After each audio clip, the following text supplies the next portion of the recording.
started getting really into like kind of, I mean, not like a super like sad story, but like just started smoking a bunch, started just drinking and just really kind of like trying to, everyone's going through that like angsty phase of like 18 to whatever when they're trying to figure out life, and like everyone's paths are different and stuff like that. Like I look at the people around me, some people had it figured out and a path, but there was other people who were just so lost. It's one of those lost people. Yeah. And then it's like, then I remember that I'd like spent 3 years just like super just like I went, so at the doctor I was just like, oh yeah, I fell in some like depression and everything like that. They send me to this psychiatrist who gave me everything under the sun. Man's ended up getting arrested 2 years later because he was like banging his patients and stuff for like more like Adderall and stuff, or more like Xanax and all of that. So then I got super bad into, and this was during the band time and everything that we started like doing everything. So I was just like super on pills because of that guy, drinking and smoking. It took me a long time to kind of like get free from all of that. And then once I turned about 22 is when I really was able to kick all of that stuff and then just kind of start over again and figure it out from there. So if you don't mind me asking, what medications were you getting prescribed? I was getting Adderall, Xanax, Valium, Klonopin, gabapentin.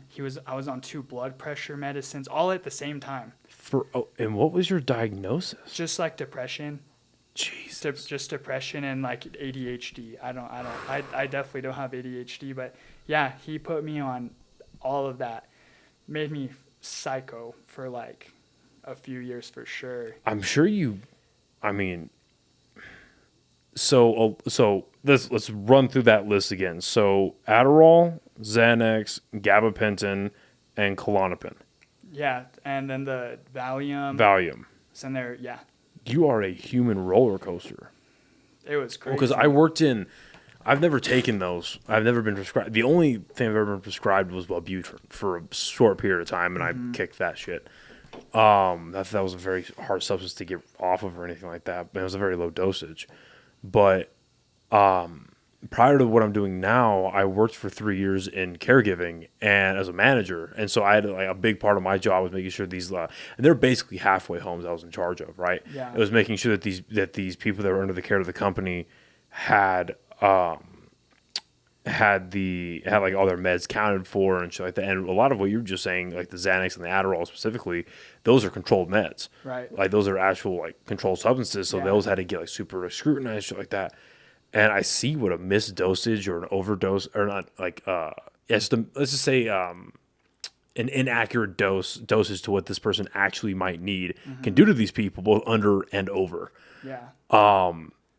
But that is a fucking cocktail, dude. Yeah, and for someone who doesn't even need that stuff, that's the thing. Like, I was just, like, angsty. I just didn't know what life was about. Like, I had friends all the time who, like, were having mental breakdowns because they just were so confused about what direction to go in life. But, like, me, I went to my doctor and told him, like, I'm freaking out because I don't know what to do. They're like, oh, well, let me send you to this guy. Oh, I forgot the other reason he got arrested, too, was they found 5 people, heroin users, who overdosed with Xanax in their system, all prescribed from him. Mans is in like federal prison right now. And what makes that as if it didn't have to get any darker, but when you look at that through the frame of now we know how doctors and prescribers are incentivized to subscribe or to prescribe these medicines because they get a kickback. Yeah, I don't know what that dude's deal was. Jesus. It was crazy. It sounded like he loved money and power. Mm-hmm. I mean, so. And you look at, you said he got sent to prison because it sounds like he put some women in a position where it's like, hey, you want an extra prescription for Xanax, you got to blow me, you got to have sex with me, whatever it is. Right. Whenever I think about that, obviously, like the first case that comes to mind is like Weinstein, right? But I don't know how much you've looked into his case or his like the court documents. But dude, that guy had partial necrosis on his dick. Really? He couldn't even get hard. Oh shit. No, before he raped these women. Yeah. In whatever form he did that, he had to inject his dick with this fucking thing to make him have a boner. Whoa. Yeah, so he couldn't even and he Like he didn't have the ability to have an erection. So it was like I'm sure From like what? Like drugs or from like just who him knows him who the fucking 10 chicks a day or something like that? who the fuck knows what That's I mean, crazy. but he was also like 75, Yeah. 73, and he so you look at that, it's like, yeah, okay, yeah, maybe 8% of it was sexual, but the grand majority of what he was doing to these people was about power. Yeah. You know what I mean? And because and all this came out because there was an eyewitness. There was a victim in one of his court cases that was saying, yeah, when he removed his robe in his hotel room, I thought he was a transgender because of how botched it was down there. And then the court was, yeah. Well, the court was like, That's what the fuck are crazy. you talking about? And then they Yeah. went to his medical records. It turns out he had some like minor form of necrosis that deformed his dick. Oh And my then, God. yeah. Yeah. So it's like, okay. And then he didn't have, like I said, he didn't have the ability to have an erection. So it was Yeah. all power. Yeah. So it's not even that he like wanted it. He just wanted to like prove that Yeah. he could do it. Exactly. Type of thing. Exactly. It's a whole other level of fucked So up right there. this doctor of yours is giving you this madness cocktail. Yeah. I mean, and you walked in there. It sounds like you, again, like you just said, you're just a lost 18-year-old. You know what the Yeah. fuck is going on. You're drinking and smoking a little more than you should be, Yeah. and you're having a normal reaction to the world around you, and frankly, what you're doing to yourself. Yeah. And then he gets you on all these medicines. Yeah. I'm sure you came off as bipolar as shit.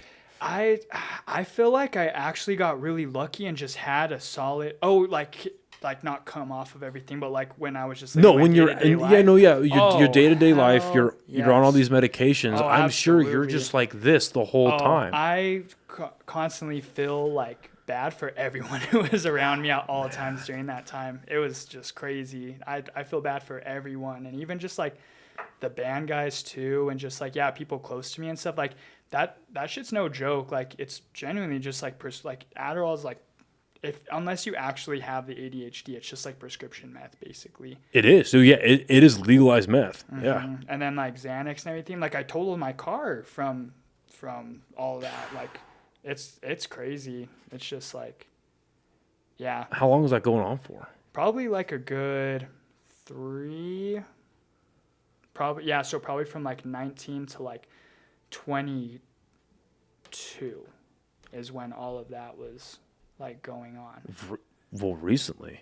Yeah, so it's probably been like basically like 4 years that I've been, and that's why I'm so grateful for just like fire and everything that I'm in now, and even the guys in the band, like those dudes, crazy support system that they've always given me and stuff. Like they've seen me down in some bad times for sure, but it's always just been like friendship with them and just like my parents, like just my sister, everyone around me, just like that love and support just to be able to get out of that, and then now.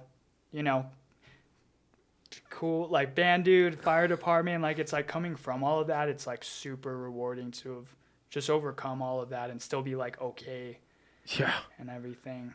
For you personally, because obviously everyone has a much different experience with these things. For you, what was like the bottom of it, like the absolute worst of it? I got kicked out of my house. Yeah. That's when they were just like, you need to get the hell out of here, and then I was just like. So then, my girlfriend at the time, I went and stayed the night at her house. I was just like, that's when I learned such a good life lesson from all of that. And that's what I feel like has made me like the man I am today, is because I finally learned the lesson of just like, no one's coming to save you. And that's the lesson that I feel like so many people are supposed to be learning at that 18-year-old time. Like those years where like a lot of people are lost. It's that no one's coming to save you. No one's coming to help you. It's like, me, like, like I have my mom and my dad, but like they're not made of money. Like I'm not getting help from anyone. If I want to make anything happen in my life, I have to do it. I have to be responsible for it. It's all up to me. And with those things, it's like, I knew that if I wanted to fix my surroundings, I had to pick myself up by the bootstraps. And that's like a lesson I carry on with myself today. Like just no one's coming to save you. Either you're going to save yourself, you're going to do it, or you're screwed, like sink or swim. Well, and a lot of people outside looking in, right? They look at people who are on prescription medications. They look at people that are drug addicts, like whatever, like wherever on that spectrum they find a certain person or a group of people, they look at them like, oh, well, they chose this, they fucked up their lives, and it's like, well, no, there are some cases where it was just that was the path they went down, Right. and especially like as an 18-year-old, could you have made the conscious decision? I'm not going to take these pills. Yes, you could have made that decision, but then also at the same time, you're an 18-year-old looking for help, and that was the help that was quite literally prescribed to you by a doctor. Because I'm assuming that you grew up in a household where you were taught, hey, trust doctors. Yeah. Oh, for sure. Even today, like my girlfriend was actually giving me shit for that because my niece right now is like, they're going to the doctors a bunch for her. She's like 6 months old, and they'll be like, oh yeah, like this is what's going to happen with her or something like that. And my family's like, oh, okay. Like, that's just like the way it's going to go. And my girlfriend's like, fuck that. What does that doctor know? Like, sure. Like, yeah, but anything could happen. Right. Type of thing, But with that situation, yeah, it's like, just trust the doctor, take what they're giving type of thing. Yeah, exactly. Because again, like, there are jobs in this world where the margin for error are much smaller than others. But at the end of the day, a doctor is just another human being. Yeah, for sure. And they can make a mistake or consciously choose wrong actions for their personal benefit, just like a finance broker on Wall Street. Yeah. Right? They are going to fuck over a lot of people, but they're going to make a buck out of it. Oh, yeah, for sure. So there's a personal incentive, and they end up detaching themselves, and then you get a sociopath. Yeah, and I was watching The Wolf of Wall Street last night, actually, and he was like, I don't feel bad about taking people's money because I could spend it way better than they can. So I was like, holy shit. Right, that's exactly. Crazy. But, holy fuck. Okay, so yeah, so to round up my point, you're taking the help that is literally prescribed to you. You're stuck on it for years, and you obviously have a great, and I think a good indicator of the support system you have. And I wonder if you look back on it this way, because I'm assuming you lived with your parents before you got kicked out, right? Yeah, well, then they let me back. Right. Well, right, but your parents making you leave the home was them setting boundaries for themselves. For sure. It's like, well, our son is an adult. He needs to learn these lessons one way or another, and we can't lose our household in the process. Right. Yeah. Is that how you look back on it now? Yeah, I just like. I'm sure in the time you're like, "What the fuck? Yeah, I'm your fucking son." For sure. But now, how do you find it looking back? Yeah, I feel like it's just it really gave me the realization of just like you have that unconditional love and support from those people, and as soon as those people are even saying like, "I can't do this anymore," that's when it's such a huge wake up call for you to be like, whoa, I must have really fucked up. Like, let me really evaluate. But then that's when I started realizing how bad just outside substances can just mess with your head and your decision making. Like, even like now, like alcohol break and stuff. Like, I know when I'm drinking for an extended period of time, I become a different person for sure. Like, even if I'm drinking like a few times a week and stuff like that, like, changes just like your neural pathways, all of that. So I'm just like, well, it's a depressant. Yeah. Alcohol is a depressant. No matter how fruity your fucking drink gets, no matter what. Oh, well, tequila actually wakes me up. No, it doesn't. You fuck. Yeah. Oh, there's always those people that say, yeah, alcohol affects them differently. I'm like, it's all the same to me. Well, that's all. You can dress it up however you like, and I'm sure like I know people that they get angrier on a certain type of alcohol than others. Like, that's certainly a thing, and that. I don't know the science behind it, but I'm sure it's a more personalized thing, right, per person. But at the end of the day, alcohol is a depressant. Yeah, like, sure. That's just a fact. So how? And I wonder if this was a factor when you would end up getting moved out of your parents' house. Were you ever at risk of being homeless? Not necessarily. I mean, see, and that's one of the things too that I feel like with weed. Like, I definitely was addicted to weed. But it's the way that it affects me. Like, I feel like those substances affect everyone else. But like, I was terrible with my money because I was smoking like 10 grams a week, and I had my medical card, so each gram was costing me like $15, and I would spend every last cent that I had doing that. So like, the point where it's like, dang, am I even gonna like make rent this month and everything? Like, it was just a lifestyle that I just had to get out of and really do some reflecting and just like, just